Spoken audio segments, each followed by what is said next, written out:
Bonjour, moi c'est Fadi, j'ai été chargé de la recherche de recettes ainsi que de l'élaboration du système d'étiquetage de notre site. Je suis Marc Norture, affilié au contenu du site, chargé de la recherche des recettes. Moi, c'est Rémi Benamara, je suis au pôle design, je suis responsable de l'esthétique du site. Je suis Baptiste Thomas, je fais partie du pôle technique. Je me suis notamment occupé de développer les fonctionnalités du site.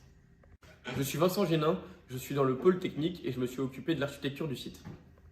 Donc moi c'est Bélé, je fais partie du pôle contenu et je vais vous expliquer en quelques secondes comment fonctionne le site. Donc c'est un répertoire de recettes où l'utilisateur va rentrer ses mensurations, ses envies et ses objectifs et on va lui proposer des recettes qui lui seront donc adaptées. Il y a deux principales fonctionnalités que l'on va vous présenter. La première est dans l'accueil. Quand vous arrivez pour la première fois sur le site, il vous propose de rentrer vos informations une première fois. Les formulaires se divisent en 4 étapes. La première concerne votre poids et votre taille. Donc ici, on va rentrer, pour l'exemple, 80 kg et 1m75.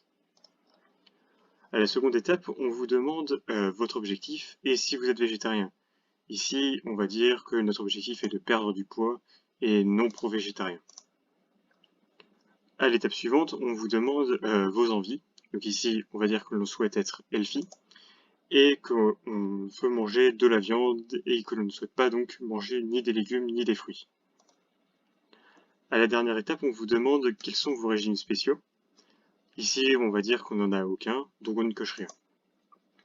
Maintenant, on est de retour dans l'accueil, avec les formulaires tout remplis, avec le récapitulatif des informations et un IMC qui est calculé, et des recommandations de recettes en fonction qui sont trouvées en fonction des informations que vous venez de rentrer. On peut aussi remodifier les étapes individuellement. Par exemple, ici, on va vouloir modifier par exemple nos envies. On va dire par exemple que l'on souhaite rester healthy, mais par contre, on va dire qu'on ne coche rien, qu'on ne souhaite pas choisir si on veut manger de la viande, des légumes ou des fruits. Donc ça va choisir peu importe s'il y a de la viande, des légumes ou des fruits dans nos recommandations. Donc maintenant, il y a nos recommandations avec tout plein de recettes. Que si l'on veut accéder à une recette, il suffit tout simplement de cliquer dessus. Et maintenant, on voit toute la recette, toutes les étapes, les ustensiles et préparations.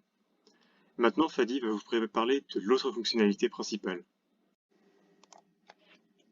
L'une des fonctionnalités présentes sur notre site consiste en l'ajout de la recette de votre choix à notre base de données directement depuis le site. Donc pour ce faire, il vous suffit de marquer le nom de votre recette, donc ici par exemple, de choisir l'image de votre recette, si vous en avez une, d'indiquer le temps de préparation, d'indiquer les ingrédients, les ustensiles et la préparation. Ce système est doté d'un système d'incrémentation automatique qui vous permet donc de séparer les différentes étapes juste en allant à la ligne. Donc, par exemple, ici, nous collons exemple là où nous le souhaitons. Ensuite, il faut savoir que notre site fonctionne avec un système d'étiquettes qui nous permet de trier les recettes en fonction de leurs caractéristiques. Donc par exemple ici, nous mettons des choses de manière aléatoire. Il vous suffit juste donc d'appuyer sur ajouter la recette. Un message de confirmation apparaît, donc recette ajoutée avec succès. Il vous suffit de taper le nom de la recette, donc par exemple ici exemple, et vous voyez rajouter l'incrémentation avec l'ensemble des données que vous avez saisies.